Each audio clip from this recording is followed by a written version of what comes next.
Hello, everyone, and welcome to today's Fortra webinar. The main topic is going to be focused around workflow and forms management and how you can bring efficiencies back to your business processes and organizational workflows. And in doing so, eliminating business efficiencies, but also without burdening IT. My name is Greg Schmidt, and I'll be the presenter for today's webinar. ERPs and line of business systems are vital tools for optimizing and running your business, right? For operations.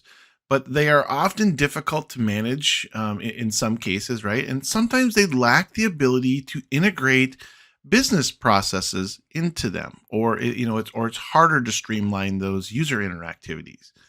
Creating workflows that streamline business processes is key to achieving organizational efficiency. Unfortunately, developing these workflows requires significant contributions from IT in most cases, who sometimes ain't familiar with the business processes that are being streamlined, which leads to hampered workflow creation or even not fulfilling the intended goal. Right. With a citizen-based developer interface, you can now bring that workflow process and forms process back to the departments. So in a solution like we're going to be talking, or a process like we're going to be talking about today, we can eliminate or reduce the amount of need for IT's involvement. Maybe it's an IT deployed solution, but then from that standpoint, it is then managed by the departments. So we'll have some different things that we'll go through from that standpoint. So with Fortra's WebDocs Forms Management Suite that we'll be talking about today, it offers a simple, streamlined solution to, I'll call it, forms and workflow management, and being able to do disconnected from the ERP and also connected to your ERP system, and standardizing inputs and output forms for the business, and also workflow processes. I think that is key to that. It's not just a form system, it's also a workflow process system that has forms inside of it. So you're going to see today from that standpoint some of those different things inside of here. Again, my name is Greg Schmidt. I'm a senior solutions engineer here at Fortra for 24 years now in the industry. I have experience obviously in the document and forms management automation, accounts payable automation, accounts receivable automation, intelligent document capture, robotic process automation, and also business intelligence. So I have pretty good background in the conversation here today, because I've been doing it for about 24 years now, and I always like to call it the forms and workflow management beyond the paper kind of processes. So if you have any questions during the webinar too, feel free to jump in there, or even after the webinar as well. Here's a quick look at the agenda before I get started. I'm going to talk about how to bring those efficiencies back to your business processes and workflows, right? So we'll talk about some of those different things there.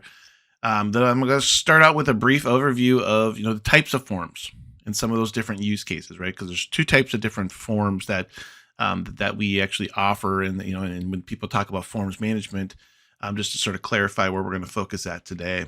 And then I'm going to go a little bit deeper into the main topic of how a citizen-based development strategy benefits organizations.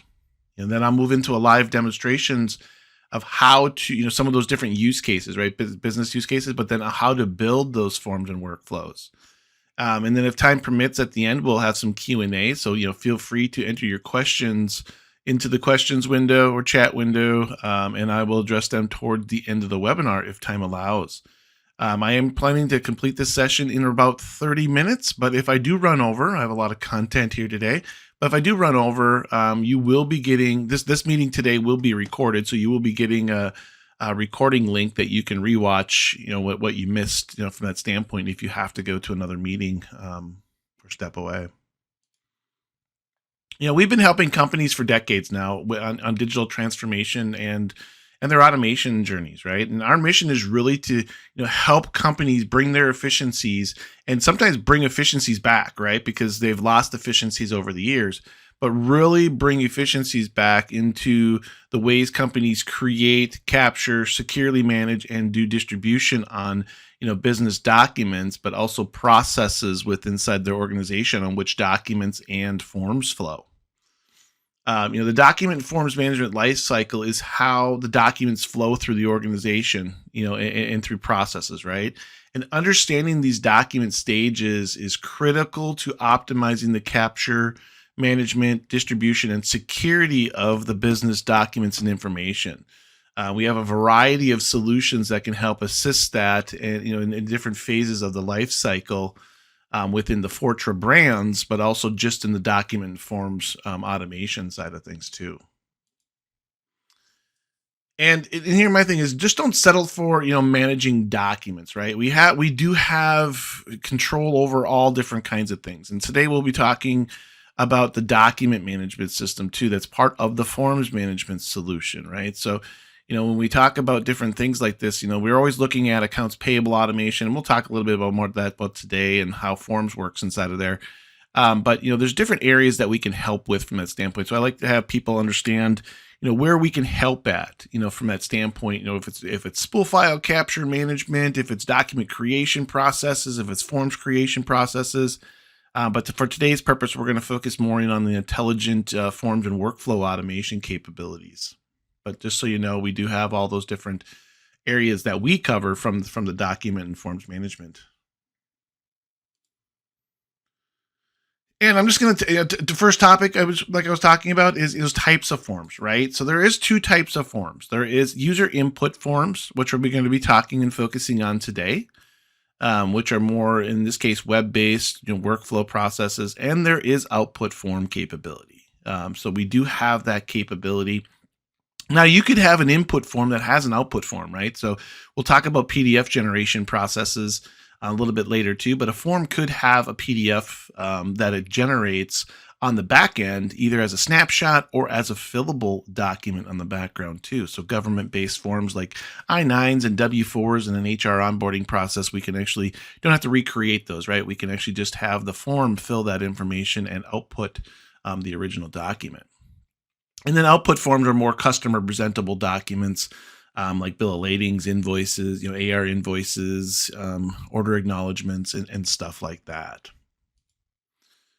Now, from the forms management side, here's some of the different use cases, and we'll show a couple of these different ones here too. But just so you know, there's workflows that can be. So a form is technically a single step workflow. So if you just have a form with no workflow, it's technically a single step workflow, right? From that standpoint. But you can have workflows that are attached to these, right? So like, if there might be order forms, there might be like some of our customers, they have price change forms that they want to be able to do to integrate to their ERP system. So they need to be able to update pricing and then have that route around from that standpoint. Or it could be a purchase order process, or it could be a claims or return merchandise form kind of a thing, right? So an RMA kind of process inside of there. So you can do different things like that, but there's tons of different things you can do with the forms. I'm always amazed when we get on demos and people are, what they're doing today, and what we end up with from that standpoint is night and day in most cases, from an automation standpoint and just an enforcement standpoint. Bringing that quality back to the organization. ERP and line of business systems, are the backbone to your organization that control your business data and processes. And in some cases, your business systems may have built-in, forms or application interfaces to supply users ways to interface. But in some cases, ERP processes are sometimes hard to change, right? And very costly to change, I will say, from that standpoint.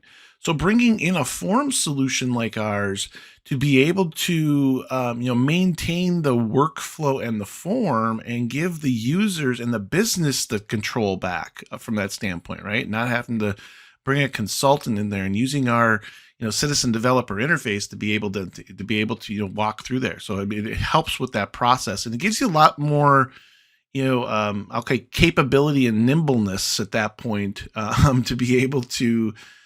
Be able to do things that you need and create, right? If you need to make a change, you can make a change to that form without having to go through, through a whole process to update the ERP system. So the forms can be a connected but also disconnected, or in between kind of process. But you control that. Now, Now take a forms workflow management tool to the next step, right? And look at the what normal company resources are needed to stand up a solution and maintain it, right? So a lot of times it's very burdensome on IT and developers in some use cases, right? Because there's no one else that is working on these processes and stuff like that, right? The users can't control those because it takes development, it takes certain things to deploy. So now that brings us to the topic of how a citizen-based development strategy benefits an organization, right? And first of all, I always look at the enhances the business value, right? And one obvious benefit of a citizen developer is the ability to tackle important initiatives that linger in IT's backlog, right? So remove that from the IT standpoint. Not because they can't get it done. It's just more of a timing thing, right? They have a lot of things on their backlog and stuff like that. But also that's the citizen-based developer, subject matter experts are a big thing, right? And departmental users are subject matter experts. So bringing that power back to them, to be able to, it really benefits the organization because the departments can control that interface, right? So a lot of time it's an IT deployed solution, but then a citizen meaning a user in a department, and that could be just a normal user, power user, whatever at that point, a manager, but brings that back to them, and then lets them bring their contributions to the process and build that, because they're the ones doing it all day long. They know what needs to be optimized. The next one gives greater employee satisfaction and retention, right? The nature of a citizen developer, is to identify and solve problems in creating ways to benefit both the employee and the organization.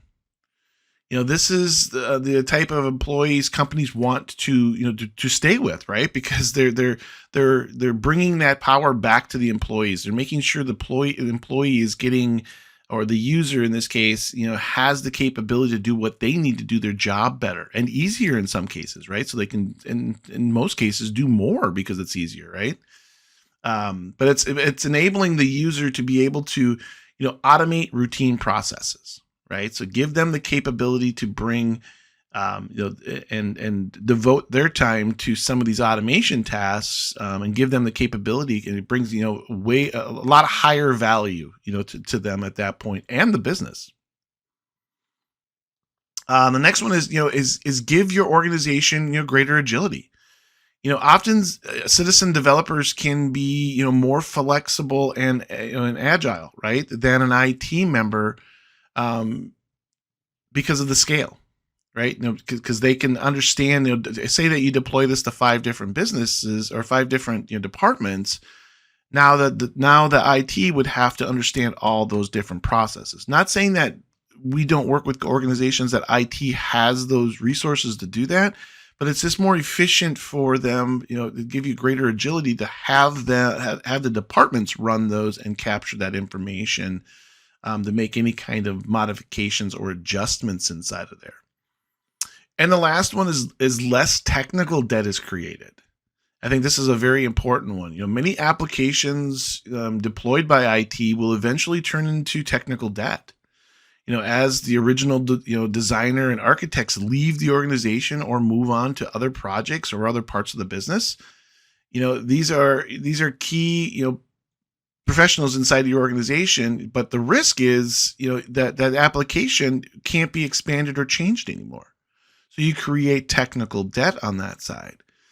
So we always want to look at that as, making sure that that the application that someone's building, if it is even going back to the user side of things, that the interface is helping you as an organization manage the form and being able to build it with other people, right? So if I was to take something and then give it to my one of my coworkers, the interface should be able to allow me to be trained on things to take that information over. Everything should be self-contained inside that form to be able to make those changes. There shouldn't be any weirdness inside of there. Now, even more even through to the main interfaces, right? So, citizen-based developers and stuff like that can only handle so much, right? So I always look at it as an 80-20 rule. So 80-20 rule is, to 80% of the forms can be created by a department, but you still might need a power user that's trained, an IT person or an analyst or a developer in some cases, right? To do something like, hey, I need to do database integration. I need to do, JavaScript business rules instead, right? Because the, maybe the interface, it stops at a certain point, right? And I need to do more complex things inside of there. So you might need 20%, resources, but we're still freeing up that 80%, and in some cases even more, right? Depending on the forms, right? Because you might have a disconnected form solution, and you might not need that integration and stuff like that. So we can do more of that 80% might turn into that 95% kind of a process there. So that's always nice, but I always look at that 80-20 rule. You might need, depending on your forms, and this is something that we look at, from that standpoint. And it might be us doing that 20%, right? It might not be IT and stuff like that. It can be used our services team to be able to do some of that stuff too. But I always look at it as the 80-20 rule because it could be there, from that standpoint. Now that brings us back to efficiencies, and bringing back, and data collection processes, right? So bring efficiencies back to your data collection strategy and business workflow processes. With WebDocs forms management, you can first restrict who can access the forms and restrict who can access sections of the form and who can see it, right? Who can enter and also who can change completed data. This is truly allows you to enforce your data collection processes, right? So being able to, have the user, making it not harder, but easier for the user to fill in the form, putting business rules in place or enforcing fields and stuff like that inside of there. So being able to say, hey, my ERP system, or at the end of the process, this is what I want the data to look like. So the business can sculpt that and the departments can enforce that process inside the form. Creating forms needs to be easy, and filling out forms needs to be efficient for the users. That is a key piece, right? So being able to, embedding forms into your business workflows for, enforcing, like I was talking about, the data and collection process, and streamlining what the users, will do in that process, right? Will help the users adopt those processes a lot faster if you're streamlining them and sort of guiding them through those different processes. Business process enforcement doesn't always mean complexity, right? Business process enforcement is to change the way your business users interact with data and business workflows by enforcing not only the data collection process, but also the approval process inside of there, and making this process, something the user doesn't even have to think about. The workflows and form solution just does what it needs to do as they're filling in the data, and it applies those business rules and applies those preconditions to workflows and stuff. So bringing back efficiencies, inside of here. So you see this list here that I have up on the screen, involves, optimizing ways you design, distribute, collect, and analyze data, gathered through forms. Now here's a list of efficiencies that can be applied to your strategy.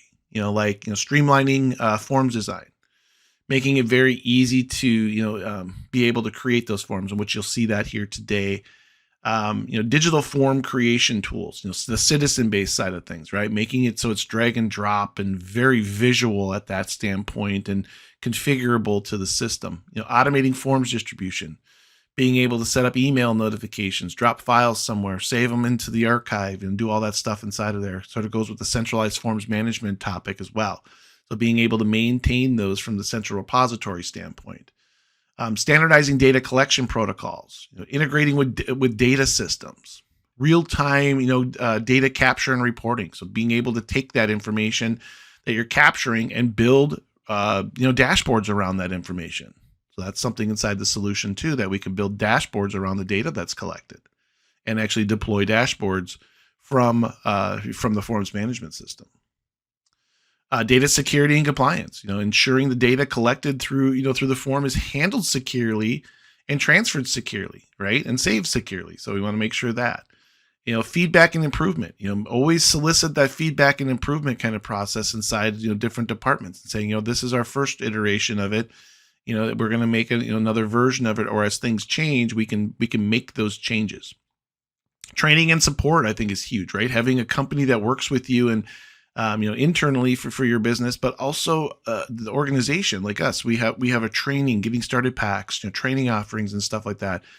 Making sure the support teams and stuff like that can support the products and the users from that standpoint if they need that help. And by implementing these strategies, you can bring efficiencies back to your data collection strategies and processes with forms management, enabling more efficient and effective gathering, analysis, and utilization of the data collections through the forms and workflows. Now, just to cover a few of these use cases here, and we'll show these here too, and I'm going to speed up here a little bit so I have some time here to show you from a live demonstration standpoint. But so sort of how the examples of how the forms fit into an AP automation suite, right? So we're going to collection points, right? It could be a collection form that someone collects a form in, or it could be, hey, I need to, maybe in this process here, this first form here is a collection to the intelligent capture system, right? So it's just saying, hey, I need to process to the automation process, right? Gives them a way to ingest it. Now it might be saying, hey, I need some kind of approval process on that. So I'm going to attach the form, and then it needs to go through some kind of approval process to get more information gathered on it before it goes to the intelligent capture system, at that point. So there's different ways that we can create those forms, or different ways you can create those forms to be able to do that. Now we have, more elaborate processes like, PO request processes, where it might be a PO request form that we build inside the designer, deploy that, and then it has a workflow behind it. So the PO requisition process like this, could have multiple steps to it, and could have, and you'll see here like preconditions and stuff like that, where we can actually say yes or no if a value in the form equals a certain thing. So a very, very powerful piece there. All right, really quick, I'm just going to jump through this here, and then we'll get into the live demo portion, show you some forms off. But how forms management can help you, right? What does it do for you, right? It's digitizing forms, making them web-based, workflow enforcement, and then automation, bringing automation into it. If it's an approval process, notifications, escalation processes, if it's emailing a final document out to someone, that's the core piece that you can do with the application. Now, from the, I'll call it moving beyond the paper side of things, all the different pieces that it has, right? Citizen-based developer we talked about, drag and drop, configurable interfaces, routing and approvals, signature capture, web-based, pin-based signatures, right? And then also connectors. So being able to connect to the WebDocs system to be able to drop the files in there for archive, version, audit control. We have SAML connectors, Active Directory connectors, file system connectors. We even have connectors to the Automate RPA side of things. So one of our other sister brands, on the Automate on the RPA side, robotic process automation, we can actually integrate with those processes as well to be able to do onboarding and call it data collection, and then the RPA application can take over at that point. Portal integration capabilities and line of business system integration, so easy to share and deploy forms with the push of a button. And then the secure repository. And the nice thing about the secure repository, it's built in for the forms purposes, but it is not limited to the forms. So you can have other use cases that you might want to use the document management system for, to be able to, house other kinds of supporting documents, or even other departmental needs that you might have inside the organization. So there's a lot of different things like that. So you do have those three, the three components of it. You have the forms management, you have the workflow management of both forms and documents, and then you have the secure repository portion of it as well. Again, you can facilitate either workflows inside the form, and you can facilitate document workflows or a connection between them both. Might be a forms workflow that feeds a document to the system that might trigger a notification or a workflow process. And here's sort of that look at the contract management. So you can have an internal process, and then also an external process that you could feed to an external user or another company. And here's just another look at that where you can attach a form to that. This is a contract management process here. Attach that form to it and then process it through. So you do have those different methods there. And another workflow here that just talks a little bit about contract management example, where that internal process and workflow, bringing in there. And then this could be a retention policy at this point, right? So once that document is saved into the repository, there could be a retention policy applied to it. And then after a certain amount of time, say it's a year or 2 years or 3 years, whenever that contract expires, it could trigger a workflow to be able to notify someone to be able to process that information and create a new contract at that point. So you do have those different methods there. Web-based signature, pin-based signature, and Topaz signatures. So we can use Topaz devices or touchscreen devices or mobile devices to be able to capture. So you can deploy, when you create a form, it is deployable on all devices. It is smart enough to know, and it is a responsive design, so it knows what system to actually, or what form to actually bring up in that case.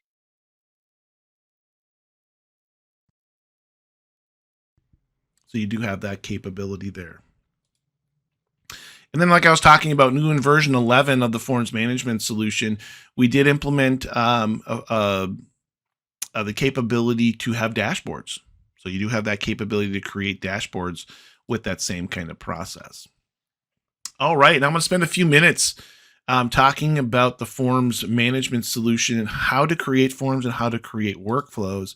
But before that, what I want to do is cover some of the different use cases that we run into, right? So the two parts of the system that I was talking about, we have web docs and then we have forms management, right? So we have the forms management capability there to be able to do forms through the web browser, but the document management system, the forms management backend, where the forms are saved to, you have an application to be able to get to that too. All interfaces are done through the web interfaces, so it is deployed on your servers if that's an AWS or internal server or whatever you want to do. It does not have to be cloud enabled, but the system is cloud enabled to allow for that different process.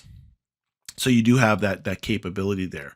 But from a form standpoint, we can create forms like this here to be able to have like instructions and stuff like that inside of here, right? We can have different things inside the forms and have signatures in the forms where we might say, hey, sign this section or do certain things inside the form, right? So we do have that kind of capability in here to do that. So this is more of the PO form. Here's one where it's an incident report, right? Security incident report, where someone needs to, make those decisions if it's is this a significant, crucial, and depending on how this is flowed, if someone says this is critical, right? It might do different kind of notifications. So we can have different workflows to be able to escalate things like that. But you'll see in the form here, we can actually have these little identifiers. And if someone tries to enter in a non-phone number, we can trigger different events inside of here too. So we can do different things like that inside the form.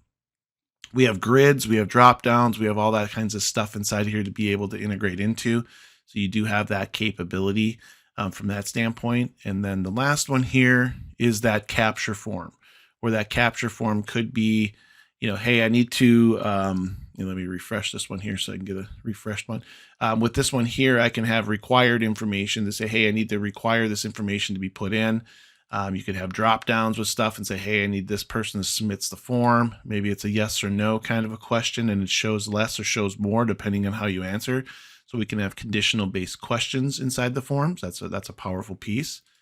But yeah, so very, very powerful. And again, the design standpoint and the approval process and everything is done through the same interface. So if I log into the system here, you'll see when I log into the system, this is going to give me the capability to, to be able to, go into the forms and do different things with the forms inside the server. So you do have that capability there. And I'm going to refresh that here so you can see that logging in.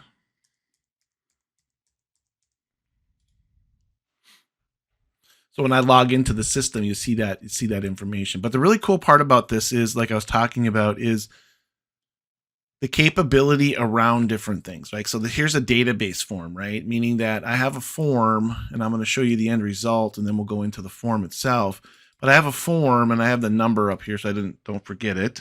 So it's 11393. So when I tab out of that field, you're going to see data fill in. So this is actually connecting to a database, ERP system, database, whatever, the back end, right? So we can actually do that kind of stuff and retrieve information. And then, so this could be an internal fill process. And then we could have a customer section where it gets sent out to the customer and they need to review the contract. They can view it. They can review the terms and conditions. And then as they go through the form, they can complete these different sections and say, yep, I agree to this. And then, sign the document or sign that. And then we can apply these to a signature page, or we can apply that to the document if it's a static location on it.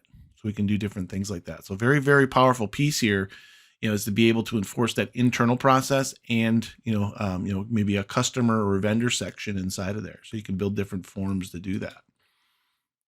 Now, again, these forms can be created and do all different kinds of things, right? So, and just for time purposes here, I know we're over time, but I want to show the creation of this process, right? So we have a form here, right? So I have a workflow that has a form involved with it.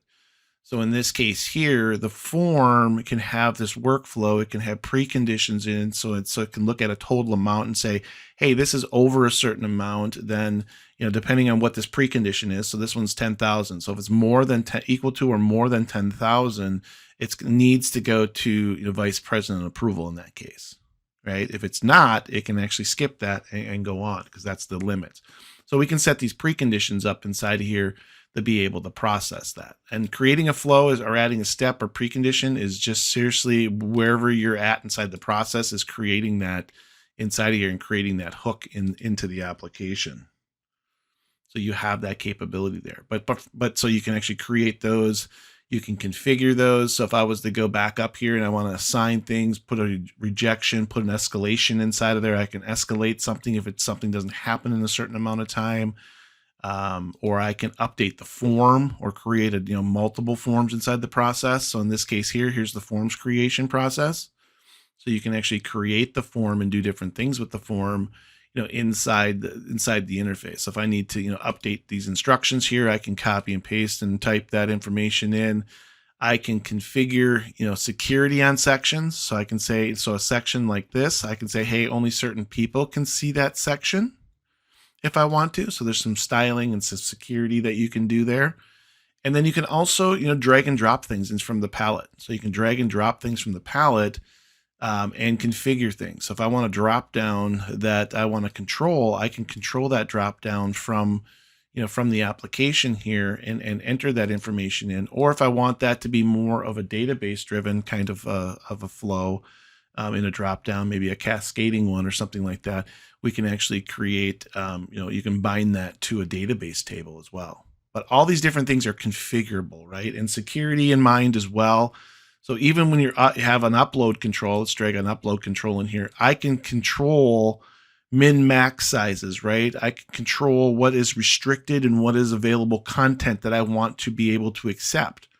Maybe you only want to accept images. You don't want to accept anything that can have macros or executables in it. So we can actually say, don't give me zip files, don't give me PowerPoints or Excel or anything. Just give me, maybe restrict all of those right at that point.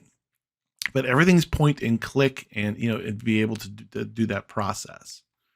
So you have that capability there to be able to do different things in. Now, the other part that I just want to show here really quickly, and then if you do have any other questions, we can always set up another time here as well. But the other thing is, from the standpoint is fillable information. So we can create documents, from that standpoint as they come out, right? So as a form gets completed, we can create a form and do all that good stuff with it as well. But in some cases, we might have a process where we might have a fillable form, like in this case, the W-4, where you fill in the information. In this case, I'm going to fill in this information here. I'm just going to put that there. And I'll just put that in there for now. I'm going to do married. So in this case here, this might say, hey, I'm going to walk through this process, or yes, I want to review this. So as I fill in this information, we can actually create the backend document and fill it. So it's a very powerful piece here is to be able to fill that PDF, bring a fillable PDF into this process and fill it. So we do have those capabilities within the application. All right, there is a couple questions, but just for time, I know that we're at 35 minutes. Sorry about that. If there is any, so we will get back to you with with those couple questions that are out there from that standpoint. But one of the things I just wanted to say too is, feel free to, from a process standpoint or from an application standpoint, if you have questions, we can do a live demonstration. I can even mock up a form of yours to sort of see what that would look like in the solution. So feel free to, to reach out to us and, and ask those questions or share with us, your processes or your problems that you're running into inside the organization and, and go through that process here. So, definitely we're here for you from that standpoint. So, but there's only a couple questions, so I'll just respond to those directly from that standpoint. And one is about a demonstration, so we will contact you on that process there. But I just want to thank everyone for attending today's webinar. I hope you've learned some helpful information on how to optimize business processes inside your organization to use forms management, in more of a citizen-based developer, kind of a strategy. Again, you will be getting a recording link to this webinar to share with anyone in your company that could not attend today's session, or if you'd like to rewatch any part that you might have missed, or if you had to leave when it ran over, feel free to do that from that standpoint. And again, we are here for you. If you want a free consultation, live one-on-one demonstration to address any of your questions or concerns, with the application and see how it would fit in for you, feel free to reach out to us. And again, thank you for attending today's webinar. I hope you have a great day and a great rest of your week.